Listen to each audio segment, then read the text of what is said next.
यानंतर मी सर्व मान्यवरांना विनंती करतो की अखंड भारत मातेच्या प्रतिमेचं पूजन या ठिकाणी करण्यात येईल.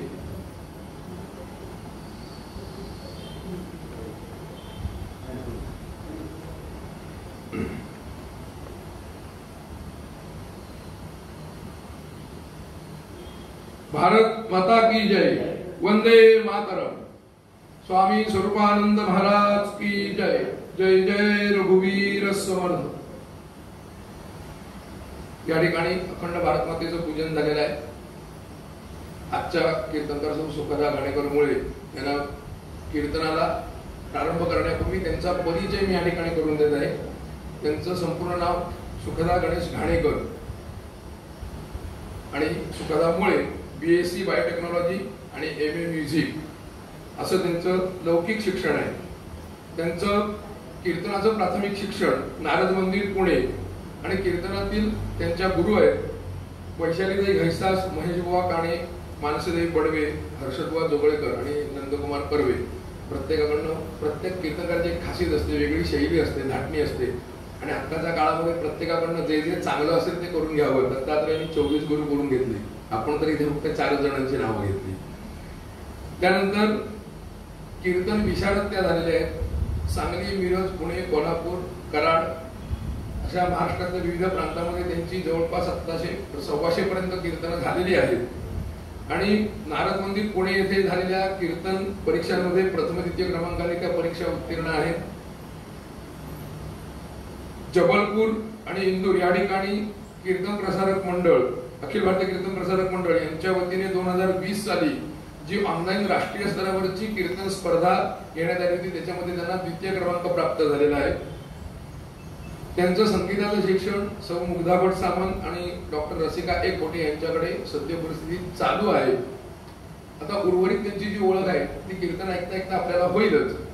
त्यांच्या साथीला हार्मोनियमला तिचेच गुरु आता की ज्यांनी ह्या ठिकाणी ह्या कीर्तन मालिकेमध्ये कीर्तन सेवा सादर केलेली होती ते नंदकुमार कर्वे हे हार्मोनियमच्या साथीला आहेत आणि तबल्याच्या साथीला वेदांग जोशी आमचे ज्येष्ठ चिरंजीव हे तबल्याच्या साथीला आहेत. मी आमचे पदाधिकारी विनायक जोशी यांना विनंती करतो की त्यांनी या तिघांचं या ठिकाणी पुष्पगुच्छ देऊन स्वागत करावं.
Perfect.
उपस्थित सर्व श्रोतृवृंद, माझे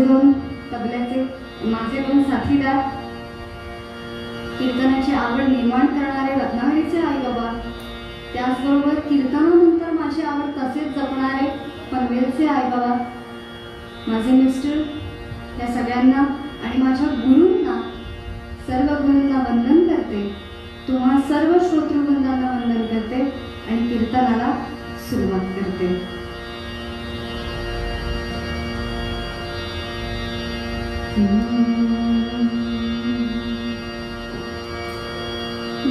निदानम्बोदरं हन्ति सतां प्रत्यूह सम्भवम् तदालम्बे दयालम्बं लम्बोदरपदाम्बुजम्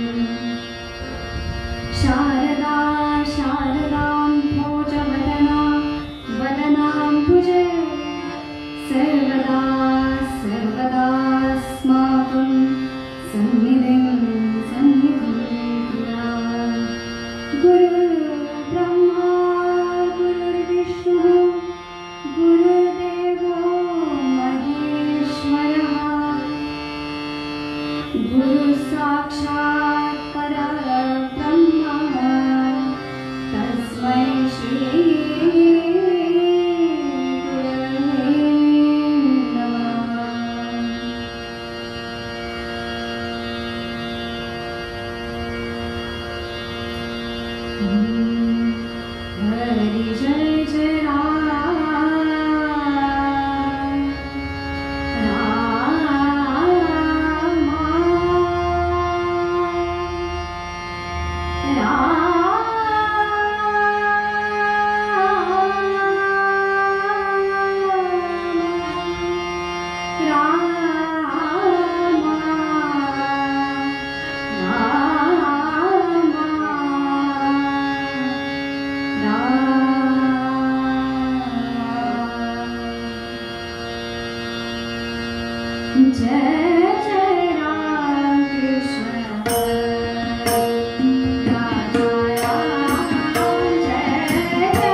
ना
Ah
हा श्लोक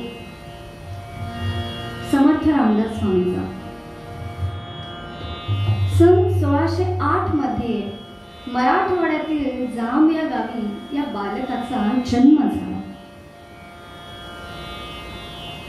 त्यानंतर रामदर्शनाची आत्यंतिक ओढ म्हणून घरदार सोडून जो निघाला तो थेट नाशिक जवळ टाकळी येथे येऊन पोहोचला.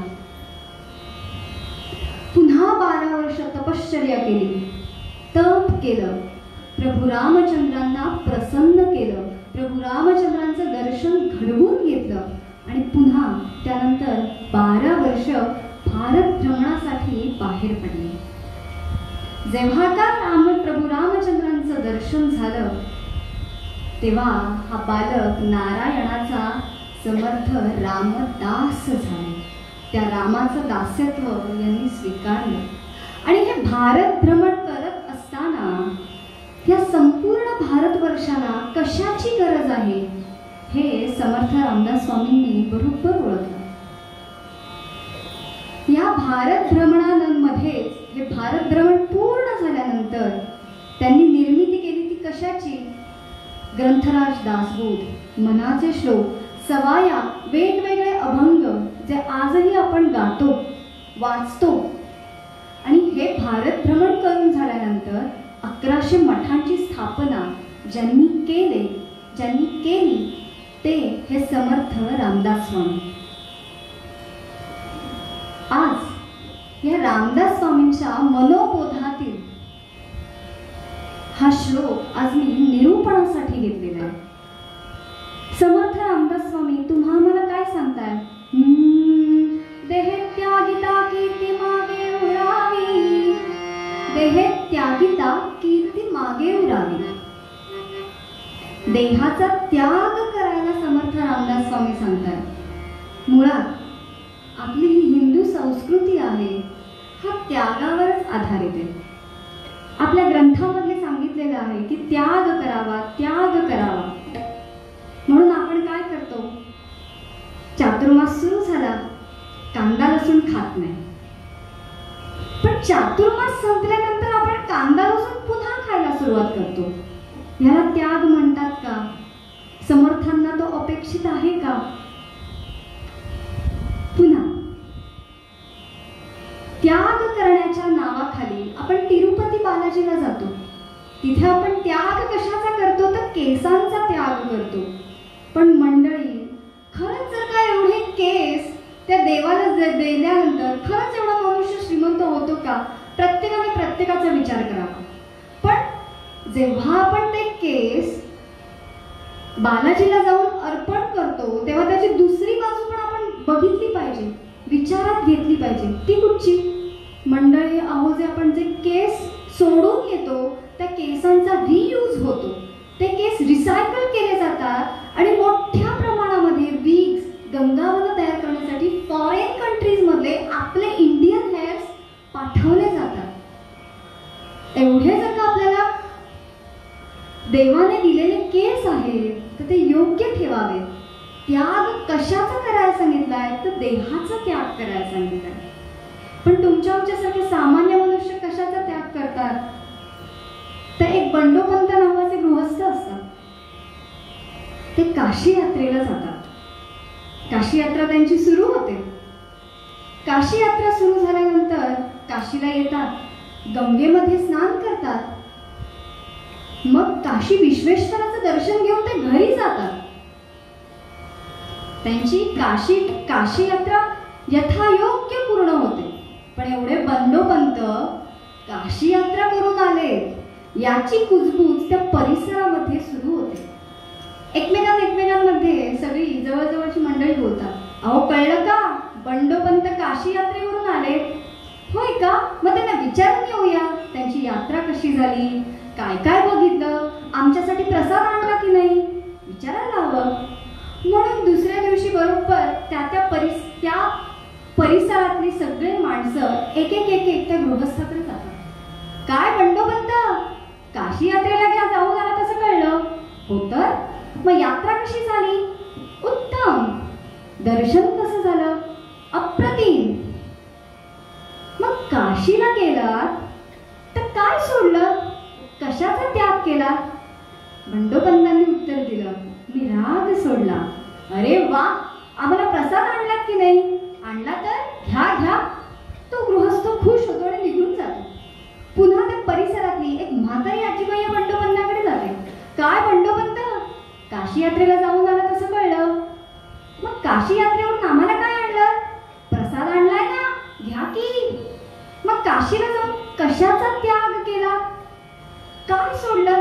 बंडोपंतांनी उत्तर दिलं, अगं आजीबाई, मी राग सोडलाय, राग. आजीबाई पण खुश होऊन निघून गेली. अजून एक त्या सोसायटीतले गृहस्थ त्या बंडोपंतांकडे येतात. काय बंडोपंत, काशी यात्रेला जाऊन आला तसं समजलं, मग काय सोडलं, कसला त्याग केला? मी राग सोडलाय, राग. आणि आपल्या परिसरातली सगळी माणसं त्या गृहस्थाकडे जात आहेत आणि एकच प्रश्न विचारतायत. हे त्या एका खट्याळ पोराने बघितलं.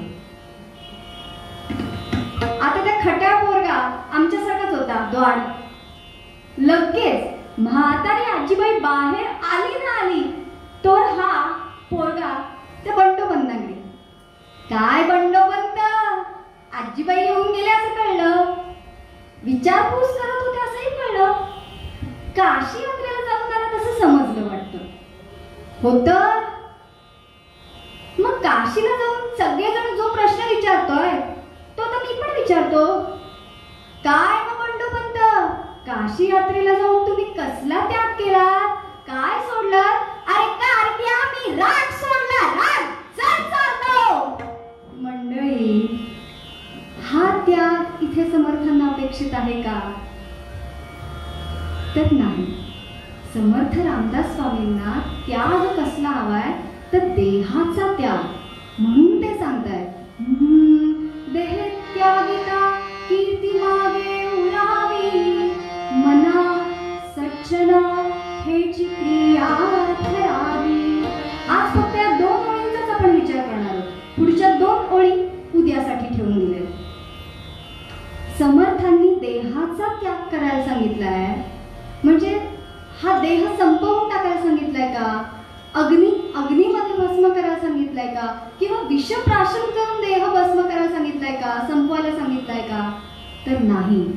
त्याग याचा अर्थ झिजणं, दुसऱ्यासाठी झिजा, सज्जनांसाठी झिजा, असा हा त्यागाचा अर्थ समर्थांना अपेक्षित आहे. तसा देहाचा त्याग तुम्हा आम्हाला सर्वांना करायला सांगताय. मग असा त्याग कोण कोण करतं? करोनाच्या काळामध्ये सगळ्यांच्या डोळ्यासमोर अनेक उदाहरणं असतील. धारावीची परिस्थिती कशी होती? आपल्या RSSच्या लोकांनी तिथं जाऊन आपला देह झिजवला. RSS म्हटलं की आपल्या प्रार्थना डोळ्यासमोर येते. नमस्ते सदा वत्सले मातृभूमी, नमस्ते सदा वत्सले मातृभूमी, त्वया हिंदू भूमे सुखं वर्धितोऽयं, त्वया हिंदू भूमे सुखं वर्धितोऽयं, महामंगले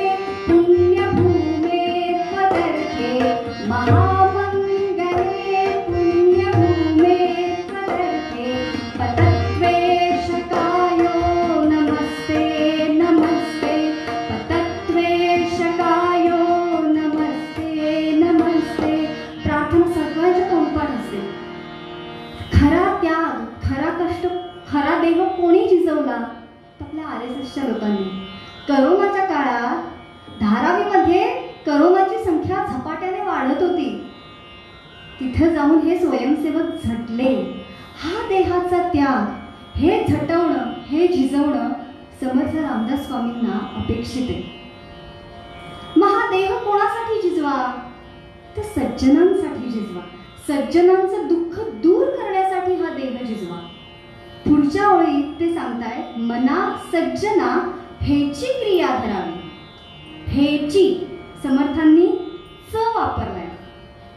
तुम्ही जर का समर्थांच्या वाङ्मयाचा अभ्यास केला तर मनोबोधातल्या खूप श्लोकांमध्ये चकार आपल्याला दिसतो. तो चकार कशाला हायलाइट करतो? सोपं उदाहरण देते. महिला वर्ग आलेला आहे. महिला वर्गाचा जिव्हाळ्याचा विषय म्हणजे साड्या. दुकानात जातो, ढीकभर साड्या आपण बघतो. काय काय प्रकार असतात ते माझेही एवढे पाठ नाही. येवला, पैठणी, काय काय कांजीवरम, सगळे प्रकार. दुकानामध्ये गेल्यानंतर सगळा महिला वर्ग अगदी न्याहाळून बघतो. ह्याला एवढाच काठ आहे, ह्याला बुट्टीच अशी आहे, ह्याचा मोरच असा आहे. पण एवढ्या सगळ्या साड्या बघून झाल्यानंतर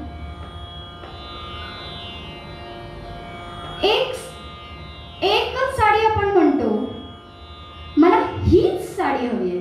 म्हणजे त्याच साडीला आपण निवडलेलं आहे, तेव्हा बाकी सगळ्या गोष्टी आपण बाजूला केल्या आहेत.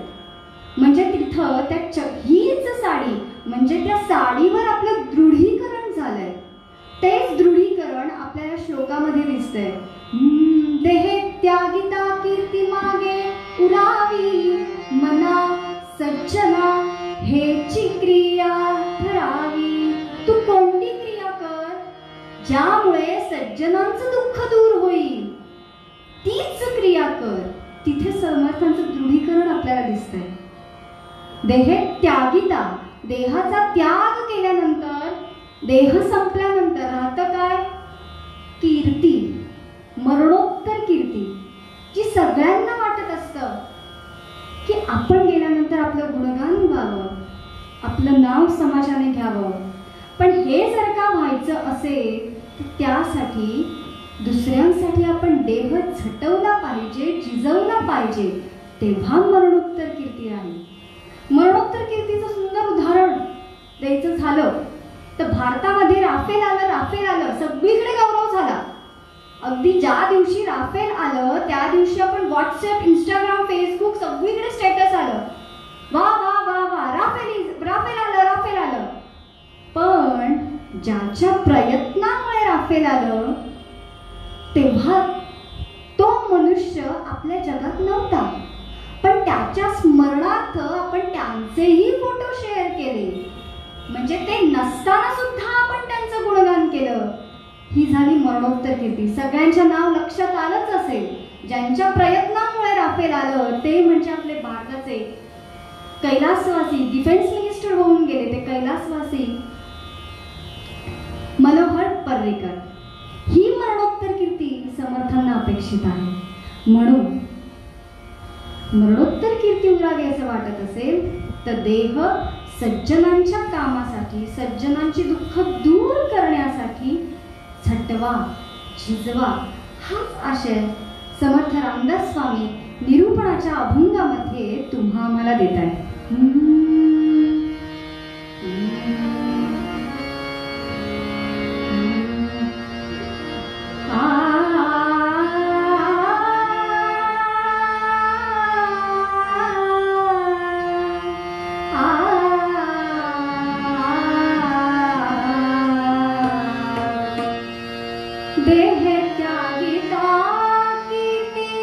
मागे उरावी, देह त्यागी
कीर्तनाच्या प्रथेनुसार काही क्षण भगवंताचं नामस्मरण करूया.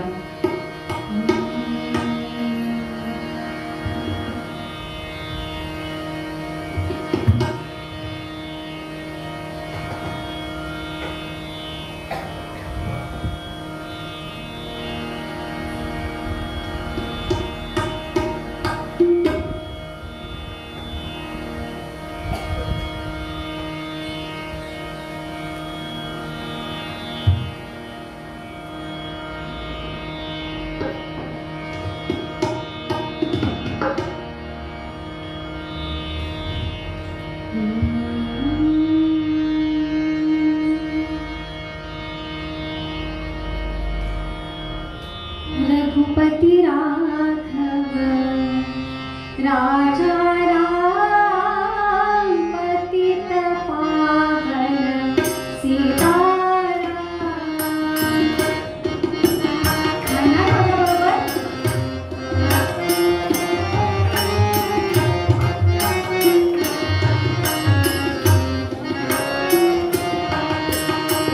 रघुपति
आणि आज थोडं टेन्शन या गोष्टीसाठी येतं, आपल्या माहेरी कीर्तने लहानपणापासून लोकांनी आपल्याला बघितलेलं असतं, त्यात जे आपल्याला शिकवतात तेच आपल्या साथीला आहे, म्हणजे आधीच आपली हवा फुस होऊन जाते. आणि रत्नागिरीतले जाणकार सगळे श्रोतृवृंद, सर्वांना नमस्कार.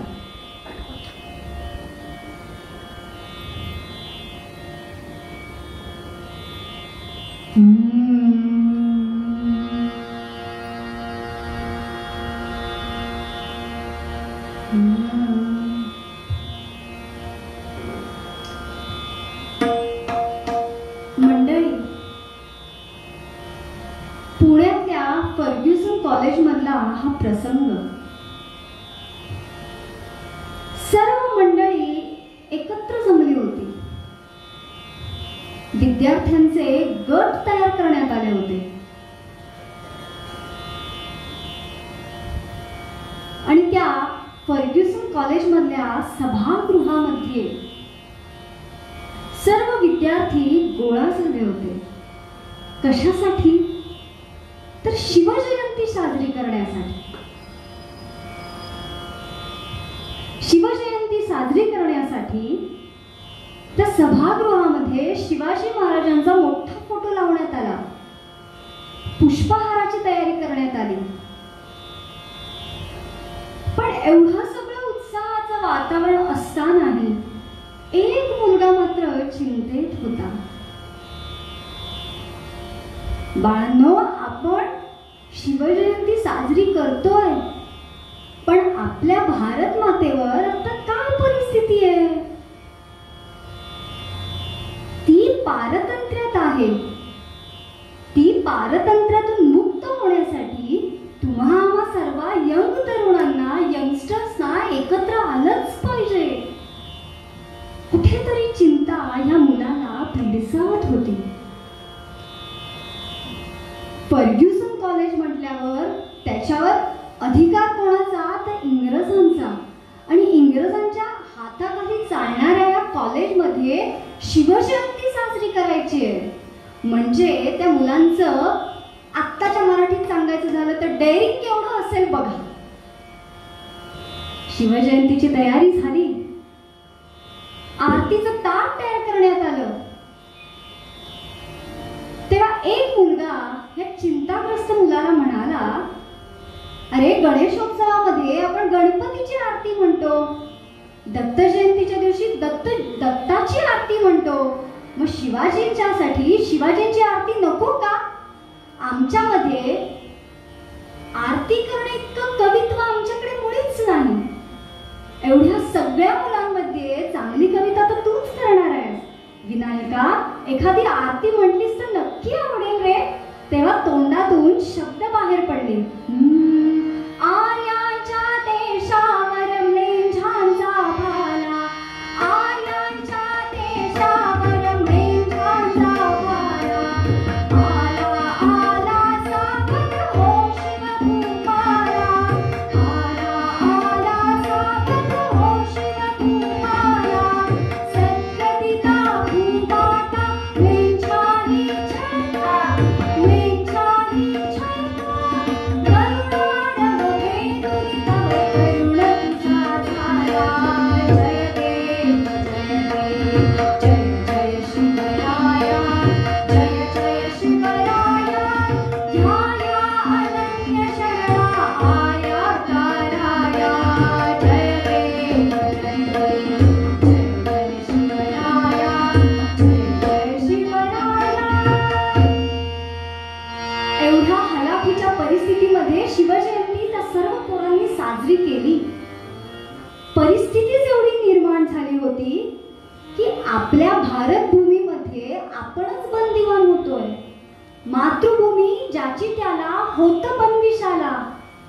व्यापाराच्या निमित्ताने आलेले हे इंग्रज हळूहळू हळूहळू त्यांची मुळं सरकवायला लागली, घट्ट करायला लागले. त्यांनी त्यांच्या फायद्यासाठी रेल्वे आणली, पोस्ट आणलं, पण त्यांच्या फायद्यासाठी निधी मिळालेलं सगळं उत्पादन परदेशामध्ये घेऊन जा.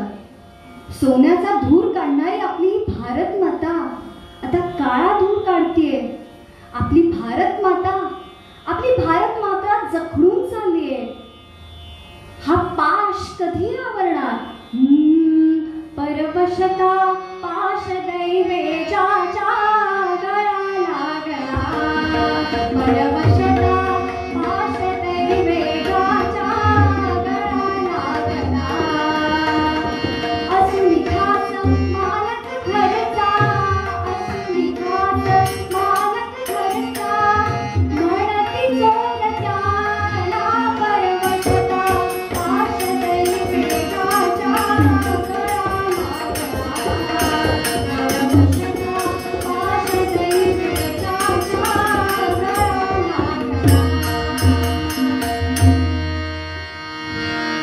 परवशता पाश दैवे ज्याच्या गळा लागला.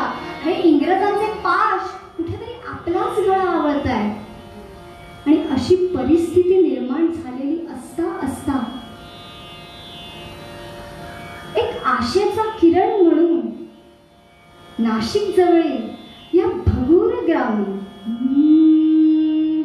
धन्य दामोदर राधाबाई, धन्य दामोदर राधाबाई, माता पिता जानरा. धन्य दामोदर राधाबाई, माता पिता जन्म घेतो फाकुल ग्रामी, जन्म घेतो फाकुल ग्रामी, क्रांतीवीर पोकरा, क्रांतीवीर पोकरा. नाशिक जवळील या भगूर ग्रामी 28 मे 1883 रोजी एक क्रांतीरत्न जन्माला आला. राधाबाई आणि दामोदर पंत ह्या दोघांच्या अधिपत्याखाली त्या एका कोमल कोवळ्या मुलाने जन्म घेतला. मगाशी शिवाजी महाराजांची आरती रचणारा कोण? तर नाशिक जिल्ह्यातील भगूर गावामध्ये जन्माला आलेला हा क्रांतीवीर. घरामध्ये आनंद झाला की पुत्ररत्न जन्माला आलं.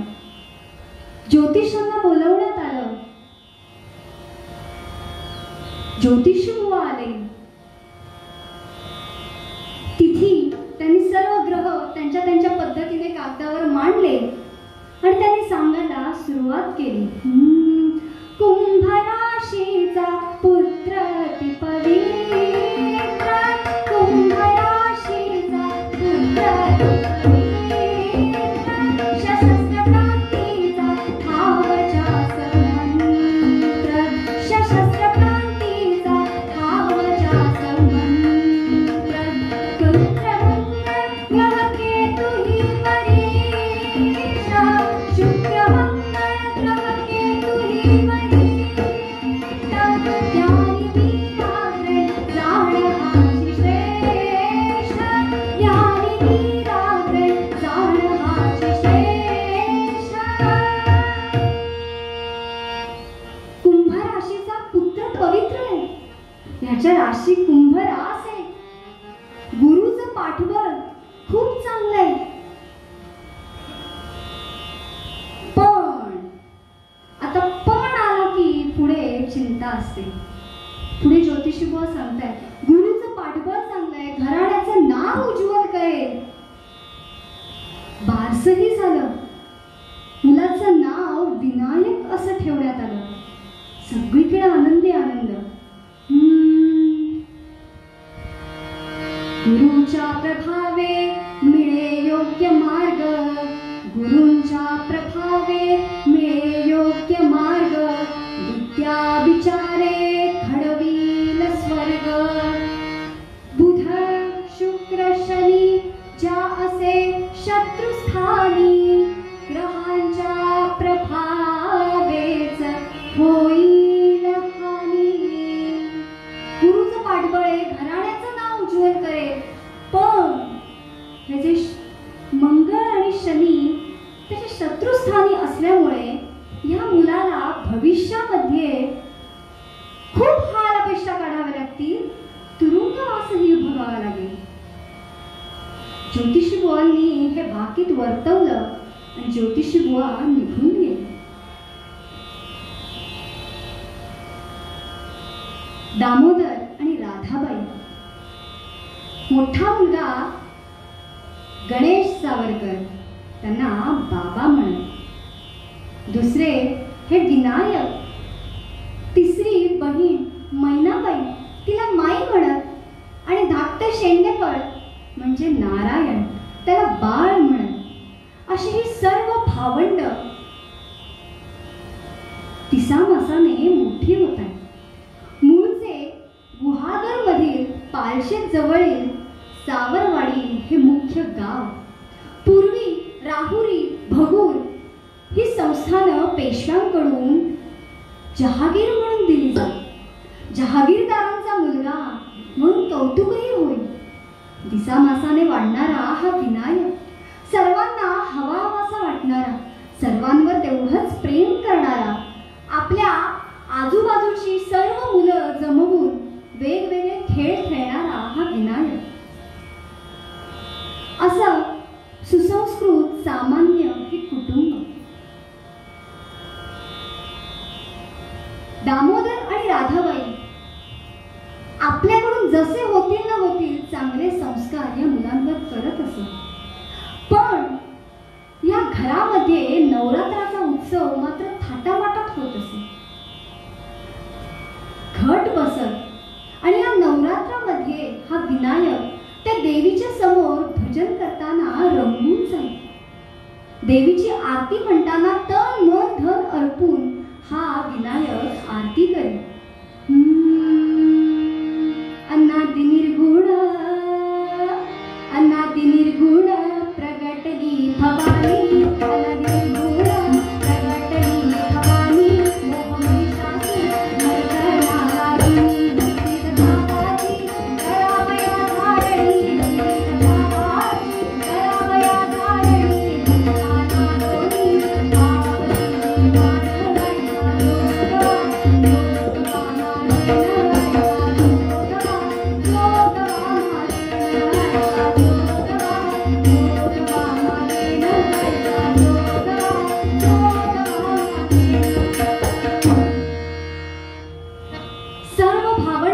देवीच्या समोर नाचत तन मन धन अर्पण करून देवीला साकडं घालत.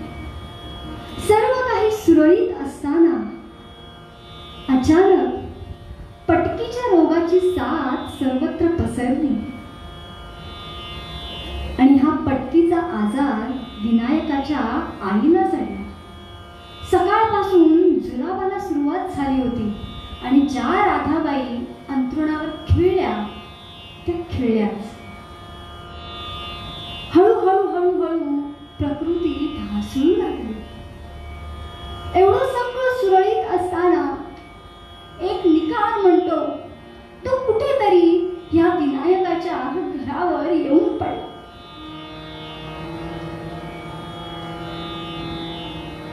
जाताना राधाबाई सांगतात, दामोदर पंत, माझ्यानंतर माझ्या मुलांचा सांभाळ करा. त्यांना कधी अंतर येऊ देऊ नका. मी गेल्यानंतर माझ्या मुलांचा आधार बना, त्यांचा सांभाळ करा. मला वचन द्या, मला तुमच्याकडून हे वचन हवंय. त्या वचनासाठी मी थांबले. दामोदर पंतांनी राधाबाईच्या हातावर हात ठेवला. मी आपल्या मुलांना कधीही अंतर देणार नाही. त्यांचं चांगलं पालन पोषण करेन, त्यांचं योग्य संगोपन करेन. हे शब्द ऐकले मात्र आणि राधाबाईंनी प्राण सोडले.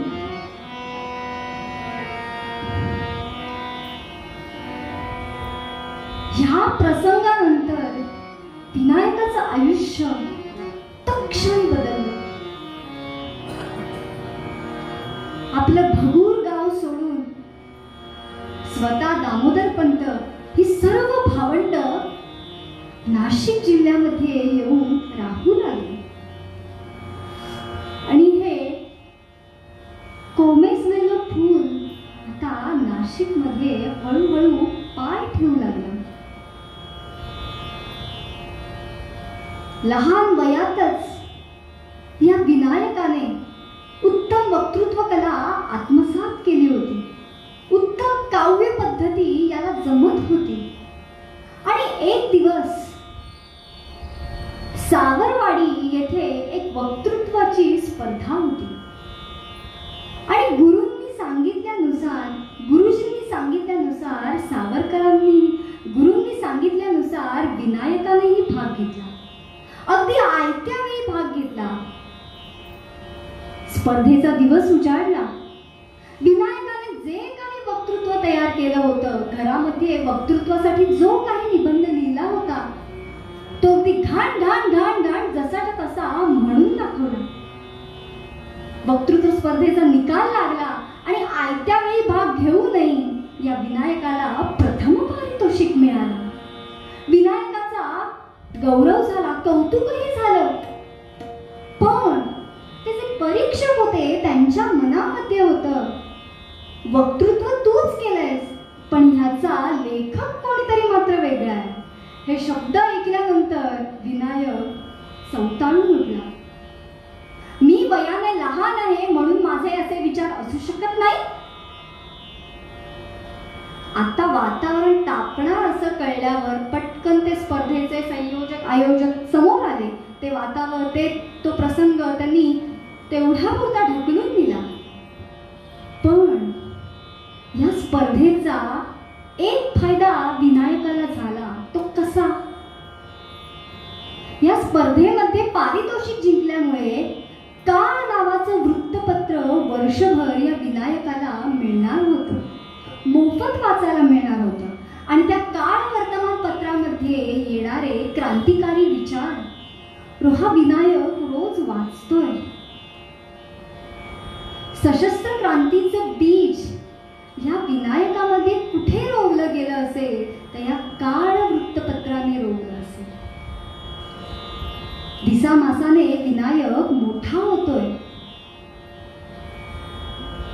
ब्रिटिश अधिकारी आपल्यावर अत्याचार करतायत, जुलूम करतायत, भारतीयांचा अपमान करतायत, त्यांची मानहानी करतायत. हे वातावरण सावरकर बघतोय. हे वातावरण विनायक बघतोय. हे वातावरण फार काळ टिकणार नाही. माझी भारत माता पारतंत्र्यातून मुक्त झालीच पाहिजे. ती कळकळ त्याला कुठेतरी दिसत होती. आई विना निराधार पोर. आणि अशातच अजून एक घटना घडली. ती म्हणजे सन 1904 मध्ये हिंदू मुस्लिम दंगा मुंबईमध्ये झाला. ह्या दंग्याने तर वातावरण खवळून उठलं. माणसामध्ये असंतोष होता, जनमानसामध्ये असंतोष होता. काय करावं? कुठेतरी याला आळा बसला पाहिजे. आणि त्यातच पुण्यामध्ये प्लेगच्या साथीने थैमान घातलं होतं. आणि या प्लेगच्या साथीचं निर्मूलन करण्यासाठी अधिकारी नेमला होता. तो म्हणजे वॉल्टर चार्ल्स रँड. पण हे अधिकारी लोकांचे रोग दूर करण्यापेक्षा त्यांना त्रासच देत होते. या प्लेगच्या निर्मूलनाच्या अधिपत्याखाली घराघरामध्ये जाऊन त्यांची भांडी काय टाकून द्या, घरातल्या वस्तू काय फेकून द्या.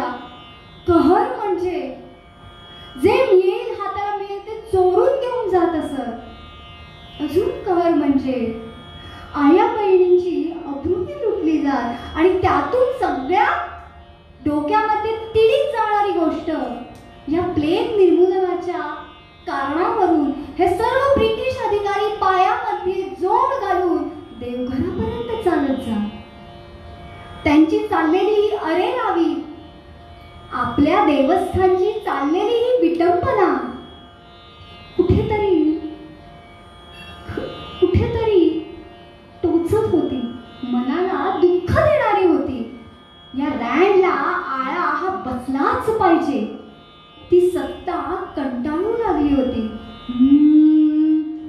जुलमी सत्ता बनली, जुलमी सत्ता बनली, रोग्यांचा काळ हा असे आला, रोगाहूनही भयंकर, रोगाहूनही भयंकर, छळले कष्ट देती अपार होणारा.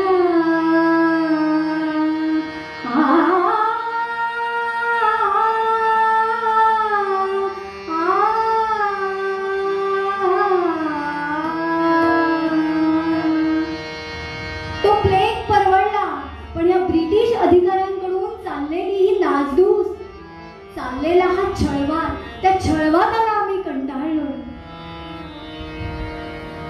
ह्या रँडला, या प्लेगच्या नावाखाली आमच्यावर अत्याचार करणारा हा आहे तरी कोण?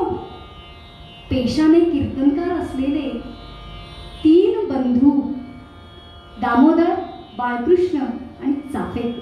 दामोदर, बाळकृष्ण आणि वासुदेव असे हे 3 चाफेकर बंधू एकत्र आले. या सगळ्यांनी ओळखलं होतं, फक्त कीर्तनातून प्रबोधन करून चालणार नाहीये, हातामध्ये शस्त्र घेण्याची वेळ आलेली आहे. समोरच्याने आपल्याला कितीही मारलं तरी आम्ही मात्र आमचं अहिंसेचं धोरण सोडणार नाही. ही परिस्थिती आता गरजेची नाहीये. आम्ही असहकार सोडणार नाही. हे तत्व इथं आता अवलंबून चालणार नाहीये. इथे हवी आहे ती सशस्त्र क्रांती. हे 3 बंधूंनी ओळखलं होतं आणि 1885 साली या सर्व 3 बंधूंनी एकत्र येऊन चाफेकर क्लबची स्थापना केली. या चाफेकर क्लबच्या स्थापनेमध्ये या 3 बंधूंना मदतीचे हात मिळाले ते महादेवराव रानडे, विनायकराव आपटे आणि खंडेराव साठे या सर्वांनी मिळून चाफेकर क्लबची स्थापना केली.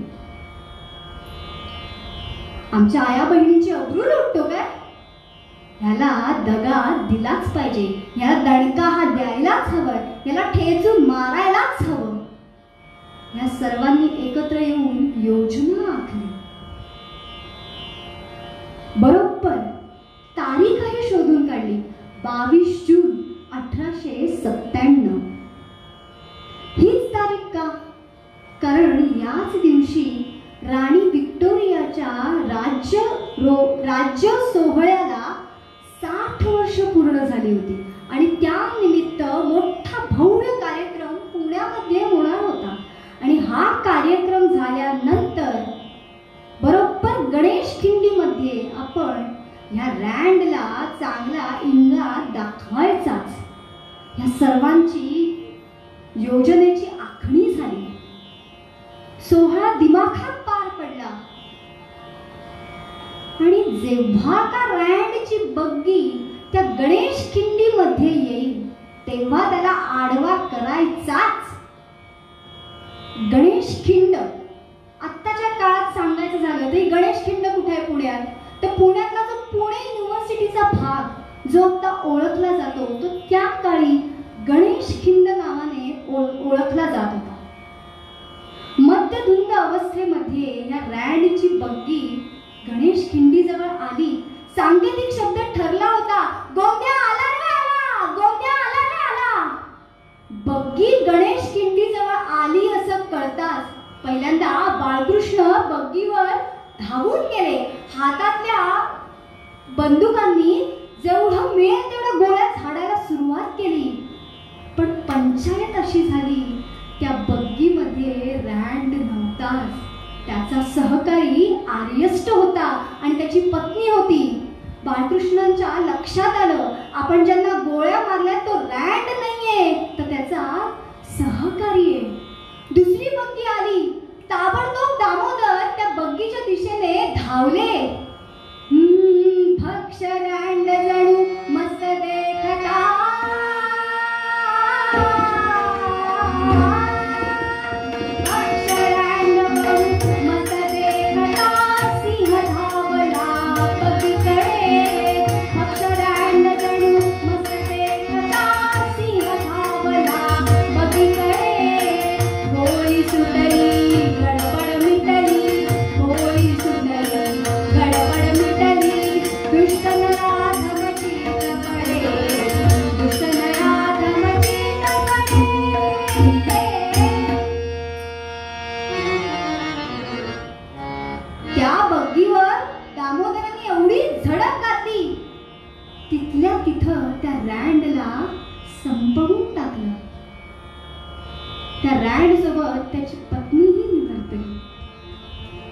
आमच्या आया बहिणीची अब्रू लुटणारा तुला असाच धडा मिळाला पाहिजे.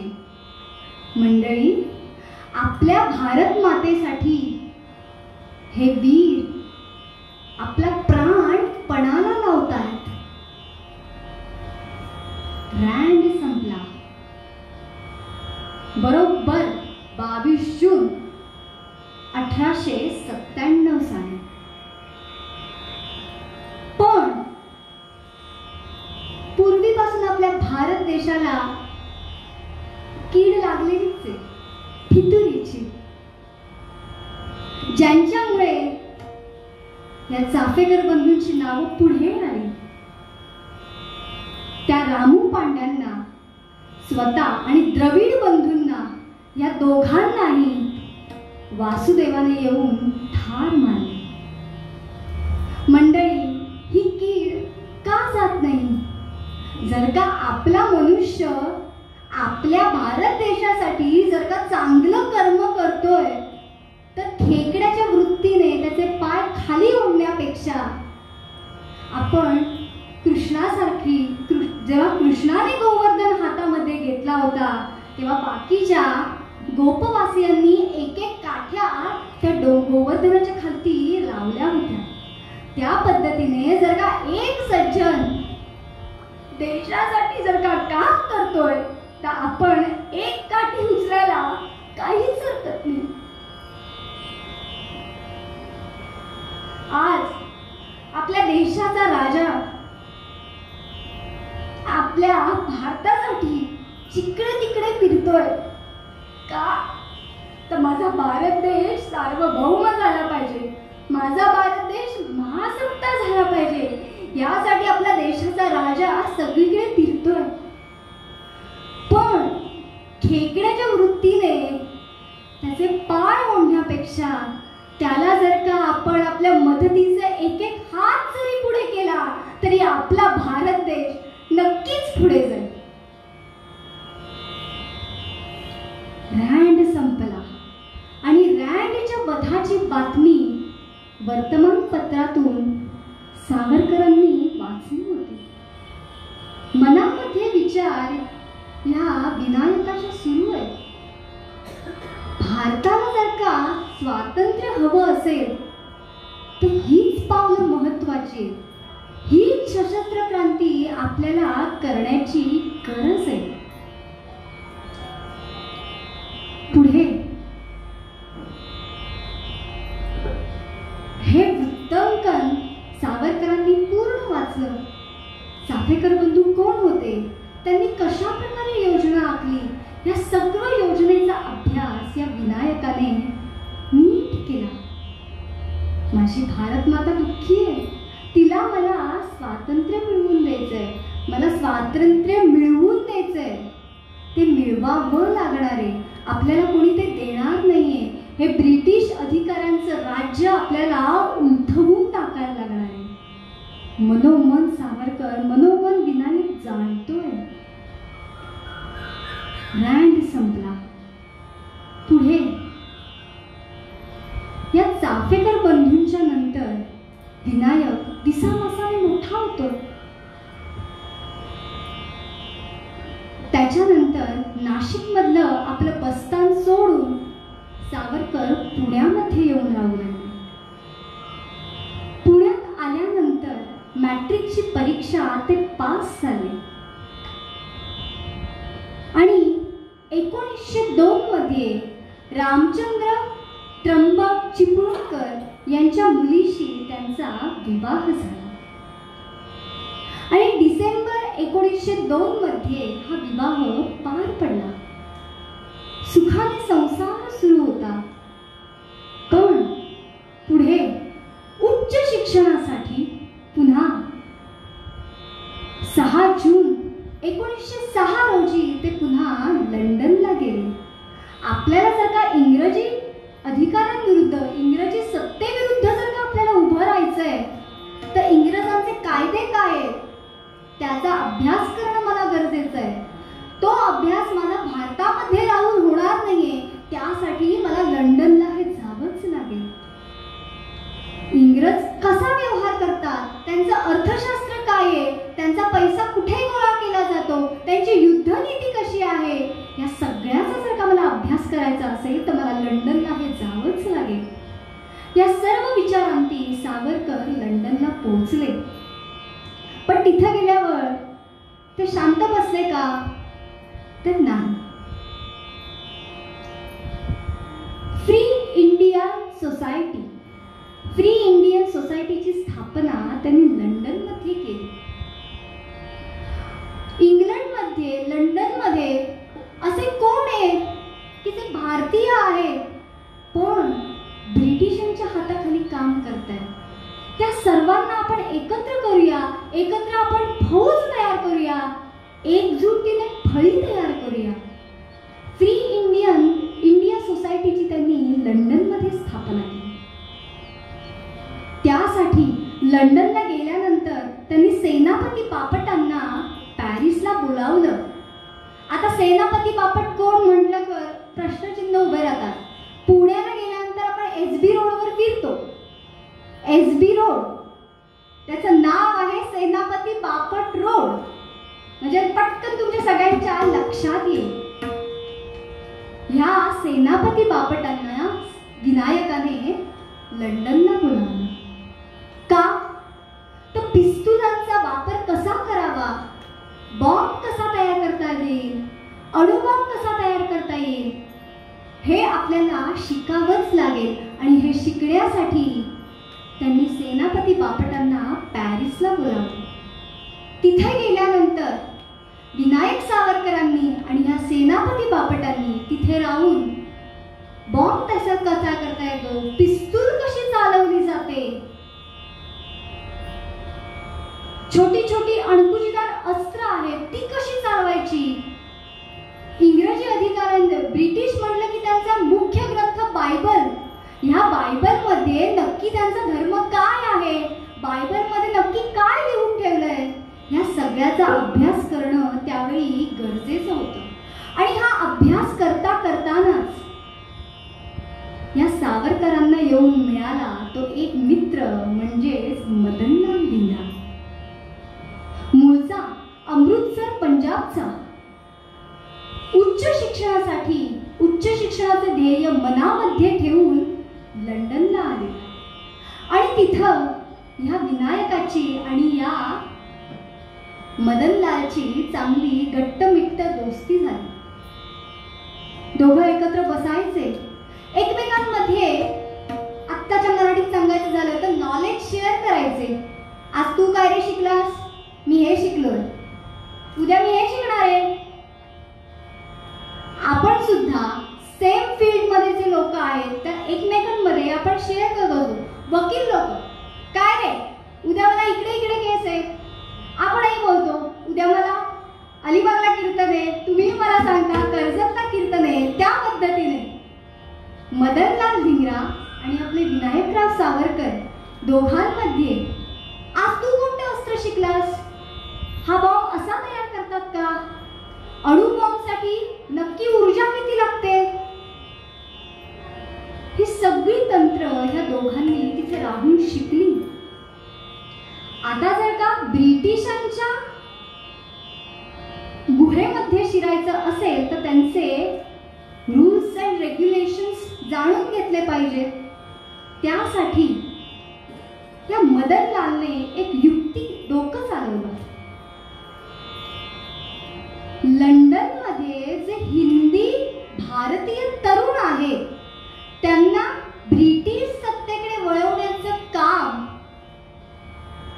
नॅशनल इंडियन असोसिएशन नावाची संस्था करत होती. म्हणजे ती काय करायची, या सर्व भारतीय तरुणांना आमचं ब्रिटिश सरकार किती चांगलं आहे, ते तुम्हाला किती चांगला पगार देतील, तुम्ही कसे राहाल, तुम्हाला ह्या फॅसिलिटीज आम्ही देऊ, तुम्ही ब्रिटिशांचीच नोकरी केली पाहिजे, ब्रिटिशांच्या अधिपत्याखाली राहिलात तर तुमचं सुखच सुख आहे, स्वर्गच स्वर्ग आहे, अशा धारणी असं शिकवणारी ती संस्था होती. कोणती? Indian national Indian association. आणि या नॅशनल इंडियन असोसिएशनचा कोषाध्यक्ष कोण होता? तर कर्झन वायली. आणि हा कर्झन वायली एवढा गोड बोलायचा की आपले भारतीय हिंदी तरुण लोक लगेच त्याच्या गोड बोलण्यावर बोलायचे. आमचा येशू असा सांगतो, आमच्या येशूची प्रार्थना कराल तर तुम्हाला सगळंच मिळेल, आमच्या सैन्यामध्ये दाखल व्हा, तुम्हाला एवढी बढत मिळेल. आणि या कर्झन वालीचं बोलणं ऐकल्यानंतर लंडन मधले जे जे हिंदी युवक आहेत ते लगेच त्याच्या अधिपत्याखाली काम करायला लागायचे. हे कुठेतरी आपल्याला थांबवलं पाहिजे. यदा कदाचित जर का लंडन मध्ये आपल्याला कधी युद्ध करण्याची वेळ आली तर आपल्याजवळ आपली फौज तयार हवी. यासाठी आपल्याला आपलं संघटन करणं गरजेचं आहे. पण ते संघटन, त्या संघटनामध्ये अडथळा आणणारा कोण आहे तर हा कर्झन वायली. या कर्झन वायलीचा काटा मात्र आपल्याला काढावा लागेल. झाली, योजना तयार झाली.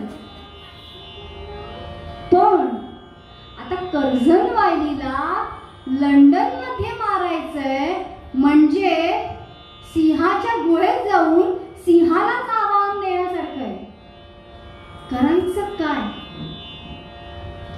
या मदनलालने काही दिवसांसाठी का होईना त्या असोसिएशन मध्ये सभासदत्व मिळवलं. आणि सभासदत्व मिळवल्यानंतर काहीच महिन्यामध्ये त्या कर्झन वायलीचा विश्वास संपादन केला. आणि कर्झन वायलीलाही याच्यावर विश्वास वाटू लागला. ये मदनलाल, बहुत अच्छा, बहुत अच्छा. एवढा विश्वास ठेवला की आता कर्झन वायली ह्या मदनलालला, आम्ही आमचा दारुगोळा कुठे ठेवलाय, आम्ही आमचे शस्त्रास्त्र कुठे ठेवले, आम्ही आमचा पैसा कुठे ठेवलाय, इथपर्यंतची इत्थंभूत बातमी या मदनलालकडे होती. एवढा विश्वास या मदनलालने या कर्झन वायलीचा मिळवला. पण हा विश्वास संपादन करत असताना मनामध्ये त्या कर्झन वायलीबद्दल एक तीव्र संताप होता. तुझ्यामुळे आमचा हिंदी तरुण युवक वर्ग ब्रिटिश सैन्यामध्ये दाखल होतोय. त्याला आळा हा बसवायलाच हवा. सुवर्ण संधीची हा वाट बघत होता. काय करता येईल.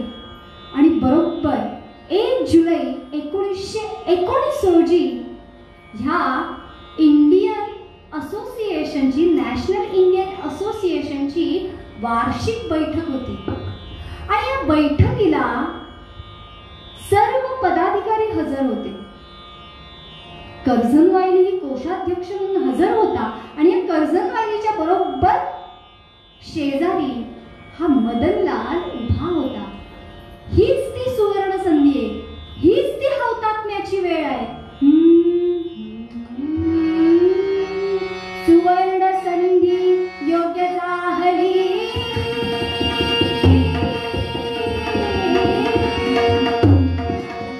सुवर्ण संधी योग्य जाहली, पोळा टिपण्यासाठी, सुवर्ण संधी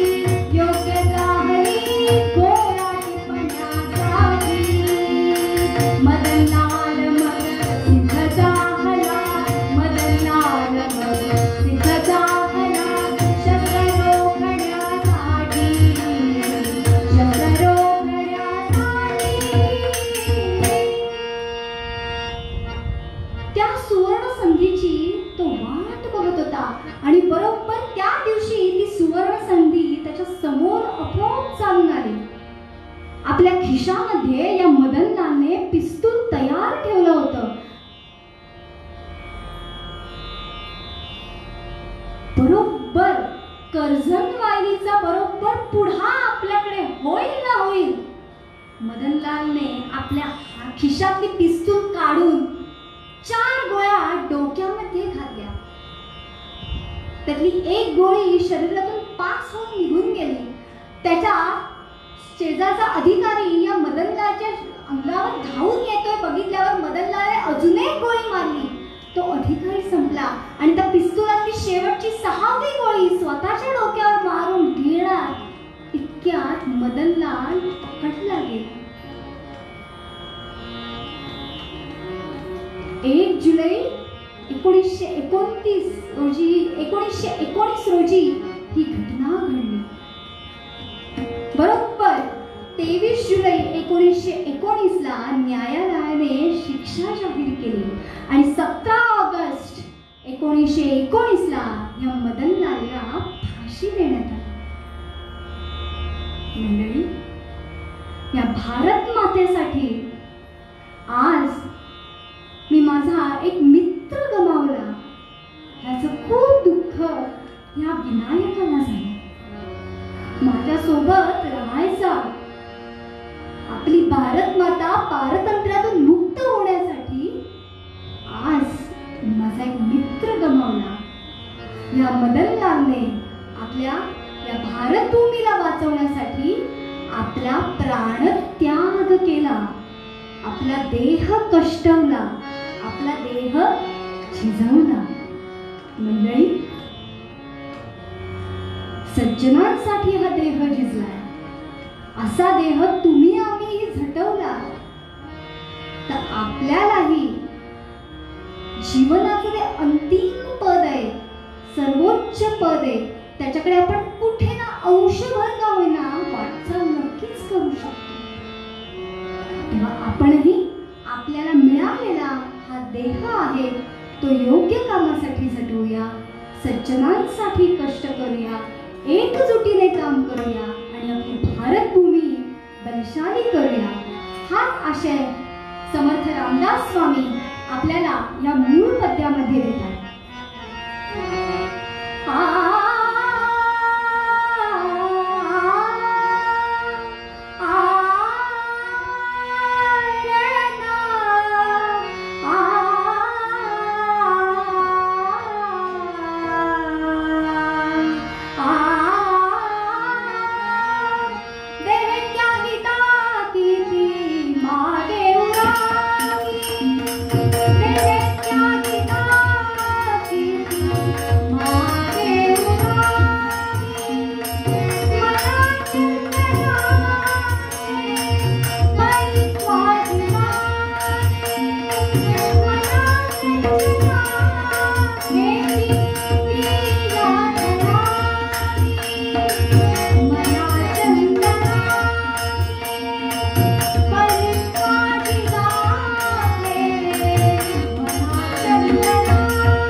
यानंतर प्रथेप्रमाणे कीर्तनाची आरती होईल. तत्पूर्वी अखिल भारतीय कीर्तनकुल शाखा रत्नागिरी आणि स्वामी स्वरूपानंद सेवा मंडळ अध्यात्म मंदिर रत्नागिरी यांच्या संयुक्त विद्यमाने गरजा जय जयकार क्रांतीचा क्रांतिकारी कीर्तन मालिका भारतीय स्वातंत्र्याच्या अमृत महोत्सव वर्षानिमित्ताने 15 ऑगस्ट 2021 ते 15 ऑगस्ट 2022 अशी पूर्ण 1 वर्ष चालू आहे. प्रत्येक महिन्याचा 4था शनिवार रविवार.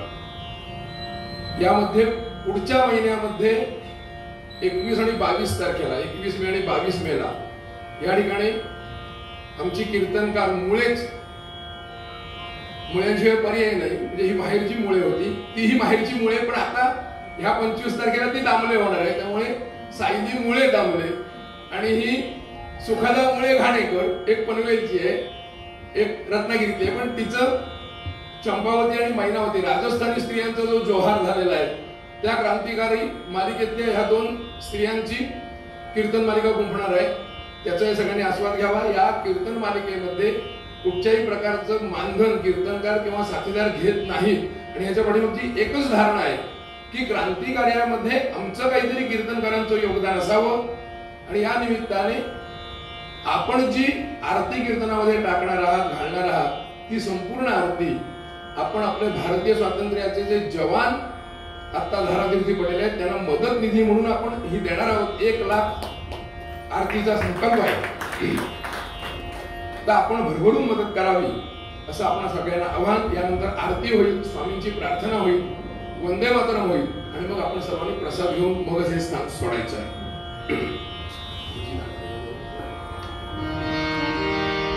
झालेली कीर्तन सेवा मी माझ्या सर्व गुरूंच्या चरणी अर्पण करते. या 2 साथीदारांमुळे आज मी कीर्तन करू शकले.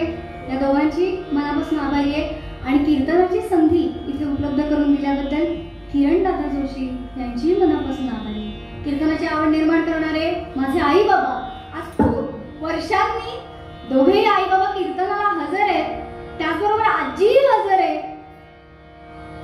आणि आज माहेरी कीर्तन करायचा एक वेगळंच समाधान असतं आणि प्रेक्षकही असतं. त्यामुळे चालेल कीर्तन सेवा सर्व गुरूंच्या चरणी अर्पण करते आणि तुकाराम महाराजांनी जे मागणं मागितलं ते आपण सर्वांनी मागूया. चिदान देवा देवा तुझा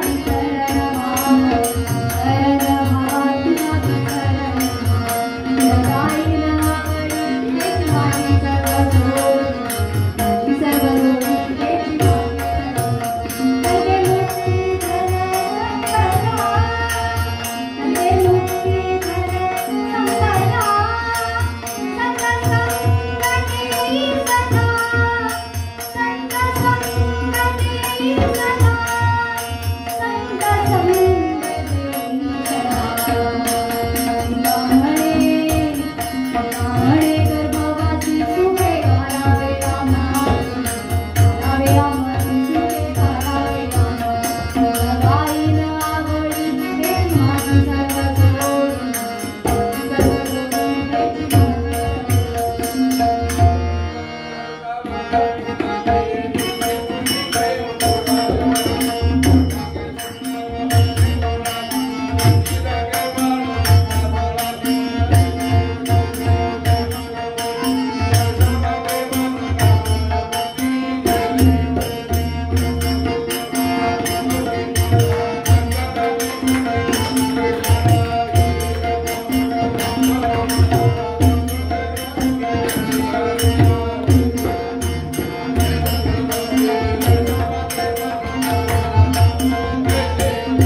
खंडित असो मूर्ती तुझी श्री हरी साजिरी शरीरी हरिदारी स्त्री मुद्रादी परिग्रही अनासक्त असो चित्त आसक्त त्वदनुग्रही नको धन नको मान नको लौकिक आगळा सोडवी हा परी माझा मोह पाशातुनी गळा नको भोग नको त्याग नको विद्या नको कला अभीट पद पदमाची अमला भक्ती दे मला नर नारी हरी रूप दिसो बाहेर अंतरी राम कृष्ण हरी मंत्र उच्चारो मम वैखरी मी माझे मावळो सर्व तू तुझे उगवो आता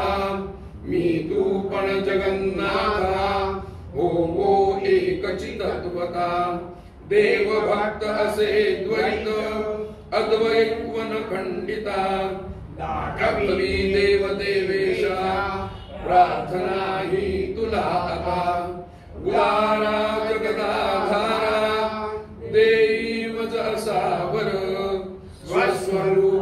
स्वस्वरूपानुसंधानी रमो चित्त निरंतर रमो चित्त निरंतर रमो चित्त निरंतर. सगळ्यांनी सावधान मध्ये वंदे मातरम साठी उभं राहायचे. वंदे मातरम वंदे मातरम सुजला सुफला मलयज शीतला सस्य